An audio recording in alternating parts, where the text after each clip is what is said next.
परीक्षित की रक्षा तो गर्भ में जाके कर दिए, हाँ, लेकिन अभिमन्यु को नहीं बचा पाए, क्यों? लेकिन जितना कर सकते थे उतना किया, बाकी अभिमन्यु की इतनी ही आयु थी। नमस्कार दोस्तों, स्वागत है आपका हमारे चैनल पे। दोस्तों, आज एक बहुत ही विशेष प्रोग्राम चलाने वाले हैं जिसमें हम दो संतों को डिबेट में लेने वाले हैं। दोस्तों, इस डिबेट में आपको मुख्य एक ऐसा प्रश्न है जिसका आज तक किसी संतों के पास आंसर नहीं था, और ऐसा ही प्रश्न अनिरुद्धाचार्य महाराज जी के यहाँ जाकर एक श्रद्धालु ने पूछा।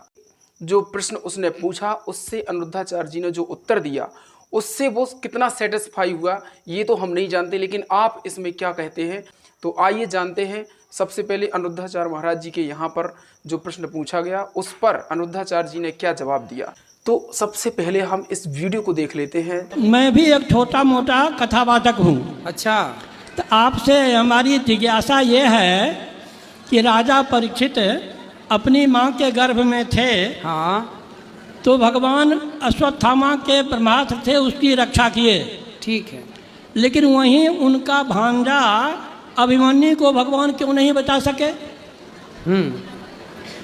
परीक्षित की रक्षा तो गर्भ में जाके कर दिए, हाँ, लेकिन अभिमन्यु को नहीं बचा पाए, क्यों?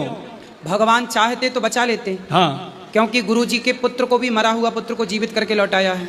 हाँ माता देवकी के 6 पुत्रों को जीवित करके लौटाए। हाँ तो भगवान तो चाहते तो कर लेते, हाँ। पर भगवान ने जान करके नहीं बचाया। अच्छा, क्यों? क्योंकि यदि महाभारत में अभिमन्यु की मृत्यु ना होती तो फिर कौरवों की, पितामह की इत्यादि जितने भी लोग हैं उनकी मृत्यु ना होती, क्योंकि कौरवों की तरफ से अधर्म स्टार्ट वहीं से हुआ। अधर्म से मारा ना अभिमन्यु को कौरवों ने, तो कौरवों ने जब अधर्म से मारा तो वहीं से उनके पाप का घड़ा भरा। तो भगवान ने खुद चाहा कि अभिमन्यु की इतनी ही आयु थी, और सच बताएं अभिमन्यु इतने के लिए ही आए थे, इस लीला के लिए ही आए थे। इसलिए भगवान ने कहा कि बहन, यदि मैं तुम्हारे बच्चे को बचाता हूँ तो आने वाले युगों की बहनें कहेंगी कि अपने भांजे को बचाया, क्या कन्हैया हम तुम्हारी बहन नहीं हैं, हमें नहीं बचाओगे। लेकिन जितना कर सकते थे उतना किया, बाकी अभिमन्यु की इतनी ही आयु थी। बहुत बहुत धन्यवाद। कोई श्रद्धालु आता है और वो पूछता है कि महाराज जी हमें कृपया करके ये बताइए कि श्री कृष्ण जी अभिमन्यु को जीवित क्यों नहीं कर सके। ये उन्होंने बहुत महत्वपूर्ण प्रश्न पूछा। इसी ओर हमने दूसरे संत जगतगुरु तत्वदर्शी संत रामपाल जी महाराज जी को लिया है, तो आइए जानते हैं संत जगतगुरु तत्वदर्शी संत रामपाल जी महाराज ने क्या जवाब दिया। राजा मोर ध्वज के घर पर श्री कृष्ण और अर्जुन गए थे, और राजा मोर ध्वज अपने पुत्र ताम्र ध्वज को राज्य अभिषेक करने जा रहा था, उसको अपना उत्तराधिकारी नियुक्त करने वाला था। उसके उपलक्ष्य में उसने एक उत्सव मना रखा था। तो श्री अर्जुन और श्री कृष्ण जी साधु वेश बना कर गए थे, और एक माया वही सिंह बना लिया, शेर बना लिया, और राजा मोर ध्वज से कहा, क्योंकि उस समय जितने भी राजा होते थे धार्मिक बहुत होते थे और संतों का विशेष आदर करते थे, संतों की एक एक बात पर वो पूरा विश्वास किया करते थे। तो उन्होंने ताम्र ध्वज मोर ध्वज राजा को श्री कृष्ण जी ने साधु वेश में कहा था कि हमारा शेर पहले आहार करेगा, उसके बाद हम भोजन करेंगे। तो मोर ध्वज राजा ने कहा था कि जैसे आपकी इच्छा होगी भगवान, पहले आपके सिंह को ही भोजन कराएंगे। फिर साधु वेश में श्री कृष्ण जी ने कहा था कि सुन ले राजन, ये किसी पशु का मांस नहीं खाता, ये मनुष्य का मांस खाता है। अब राजा ने कहा कि जो आपकी आज्ञा वही होगी, मनुष्य का ही लाऊंगा। फिर कहा कि किसी पल्लेदार को मत पकड़ लाना, ये आपके घर के सदस्य का मांस खाएगा। तो मोर ध्वज राजा ने कहा कि जो आपका हुक्म वही होगा। फिर राजा ने कहा कि किसी पल्लेदार को मत पकड़ लाना, ये आपके घर के सदस्य का मांस खाएगा। तो मोर ध्वज राजा ने कहा कि जो आपका हुक्म वही होगा। फिर राजा ने कहा कि किसी पल्लेदार को मत पकड़ लाना, ये आपके घर के सदस्य का मांस खाएगा। तो मोर ध्वज राजा ने कहा कि जो आपका हुक्म वही होगा। और साथ में ये भी कह दिया था कि आज जो मेरे शेर का आहार बनेगा वो सीधा स्वर्ग जाएगा। पुण्यात्माओं, विवेक देखो। अब राजा को लगन लगी कि मेरा नंबर आवे आज, ये शरीर तो असंख्य खत्म हो लिए हमारे, और ऐसा गोल्डन चांस, ऐसा स्वर्ण अवसर कि स्वर्ग सीधा मिलने जा रहा है। तो उसने कहा कि तीनों इकट्ठे हो गए। 3 प्राणी थे घर पे, एक ताम्रध्वज उनका पुत्र और मोरध्वज की पत्नी। अब तीनों ने मिलकर सलाह बनाई। राजा ने कहा कि मेरा नंबर आने दो, बेटा राज करेगा, आप अपने पुत्र के साथ रहना, मैं शेर का आहार बनूंगा। अब देखो पुण्यात्माओं, रानी ने सोचा कि राजा ले गया नंबर, ऐसा मौका कब मिला हमारे को।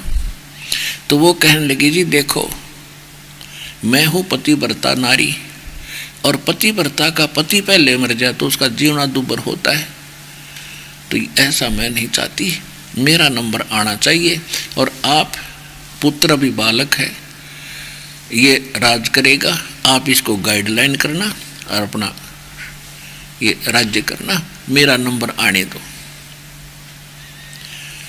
अब ताम्रध्वज ने सोची, बच्चे ने, कि भाई आज तो मौका मेरा ही लग गया, मेरा नंबर आना चाहिए आज शेर के आहार बनने का, ताकि स्वर्ग चले। स्वर्ग की इतनी महिमा सुन रखी थी, स्वर्ग प्राप्ति के लिए ऋषियों ने हजारों वर्ष साधनाएं की थी, और एक आज सहज में मिलन लग रहा है, जो शरीर तो छूटना है एक दिन, ये किसी का रहा ना रहे। तो उस लड़के ने क्या स्कीम बनाई कि देखो आज तक तो माता पिता ने मुझे पाला ही पाला है, आपका मेरे ऊपर कितना ऋण है, और आज आप मर गए कोई सा, तो मैं तो ऋण मुक्त कभी हो ही नहीं सकता, इसलिए मैं शेर का आहार बनूंगा और आप अपना संभालो राज्य। अब सामने वो साधु रूप में बैठे श्री कृष्ण जी। तो श्री कृष्ण जी ने कहा कि भाई तुम कोई बात करोगे या वैसे ऐसे ही अपने समय व्यर्थ कर रहे हो, मैं करता हूँ फैसला तुम्हारा। तो उन्होंने कहा, हाँ जी आप ही कह दो, हमसे निर्णय नहीं हो रहा। कहा कि आप अपने पुत्र को आहार कराओ, और इसको तुम दोनों ही काटोगे आरे के द्वारा, दोनों, जैसे लकड़ी काटने का आरा होता है, इसके सिर से काटने लगना और बीचों बीच काट दो, उसी समय तैयार हो गए आदेश संत का। अब सूक्ष्म वेद में कहा है कि महिमा की जय संत की, तन मन धन सब दे, शर्मा टाड़ा नहीं, मोर धवज लख ले।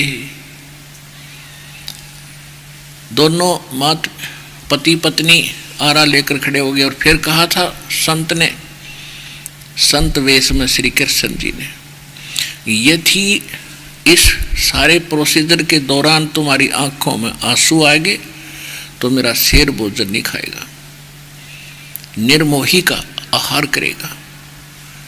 पक्का दिल कर लिया तीनों के तीनों ने, और लड़के को काटने लग गए।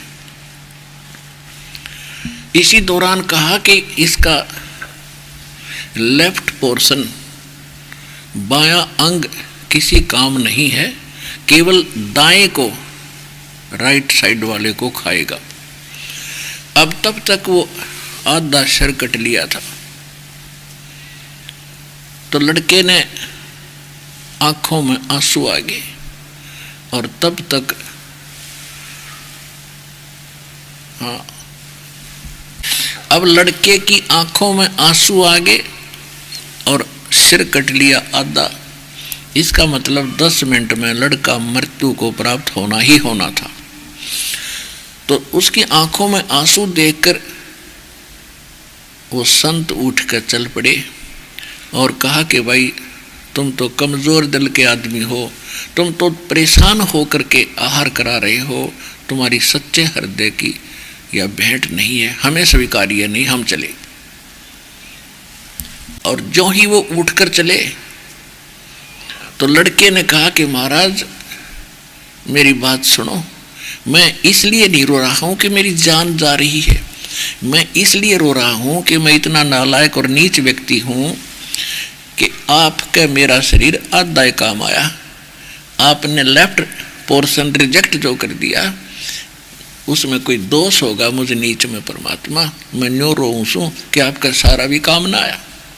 इतना कहकर वो बालक मर गया। दोनों राजा मोरध्वज और उसकी पत्नी चरणों में गिर गए, कहने लगे भगवान वो तो बालक था, उसका नर्म हृदय था, रो पड़ा, आप हम में से किसी को भी काट लो, हम नहीं रोएंगे। इस बात पर प्रसन्न हुए और वापस आ गए और वो आरा निकाल के जीवित कर दिया ताम्रध्वज को और कहा भाई मैं तो परीक्षा लूँ था और मोरध्वज तू खरा उतरा भाई, अब मांग ले क्या मांगना चाहता है, तुझे राज दे दूंगा, तुझे स्वर्ग में वास दे दूंगा। तो पुण्यात्मा बुद्धिमान व्यक्ति को ऐसे मांगना चाहिए। तो मोरध्वज राजा ने कहा कि हे संत जी, मुझे राजपाट और स्वर्ग की आवश्यकता नहीं, मुझे भक्ति दान दे दो और भक्तों संतों का मैं सत्कार करूं और मुझे केवल भक्ति दान दे दो। तो उसने कहा कि तू मांग ले, तुझे ऊपर का बहुत कुछ स्थान मैं दे सकता हूं। कि नहीं, मुझे मोक्ष, मुझे तो भक्ति दान दो। तो कहने का भाव ये है पुण्यात्माओं, धर्मदास जी ने कथा सुनाई। परमात्मा ने कहा बेटा, little knowledge is the dangerous thing, नीम हकीम खतराए जान। जिन गुरुओं ने तुम्हें ये कथा सुनाई है उनको इतना ही ज्ञान था। अब देखो, इसके साथ साथ आपने ये भी कथा सुनी होगी, धर्मदास जी को कह रहे भगवान कि एक समय महाभारत का युद्ध प्रारंभ हुआ। पांडव, अर्जुन का पुत्र अभिमन्यु वो प्रथम बार युद्ध के अंदर मारा गया। इकलौता पुत्र पांचों पांडवों के बीच में, उनका कुल नाश हो रहा था और कोई संतान नहीं थी। उस समय श्री कृष्ण वही था, अर्जुन वही था, पांचों पांडव रोए थे, द्रौपदी टक्कर मारे थी और सुभद्रा टक्कर मारे थी, क्योंकि अभिमन्यु सुभद्रा का पुत्र था, श्री कृष्ण का सगा भांजा था। और श्री कृष्ण उसको क्यों नहीं जीवित कर सका भाई, जब कहाँ गए तेरे भगवान की समर्थता। अब हमारे पास ज्ञान तो था नहीं, हमने तो दो कथा सुन रखी थी, उसने सिर पर ठाए फिरे थे। तब धर्मदास जी ने कहा कि आप ही बताओ भगवान, हमारी बुद्धि तो इतनी ही थी और वो मैंने आपको बताई थी। तब परमात्मा ने बताया कि भाई देखो, जब तक जीव के सांस हैं इसने जाकर कटवाया खुद और जीवित कर दिया, तो इतनी इनमें पावर है। जैसे मोरध्वज के पुत्र ताम्रध्वज को श्री कृष्ण जी ने आप पर कटवाया था, उसकी आयु शेष थी और अभिमन्यु की आयु शेष नहीं थी, उसके प्रारब्ध में इतना ही समय था निर्धारित। तो श्री कृष्ण जी आयु नहीं बढ़ा सकते।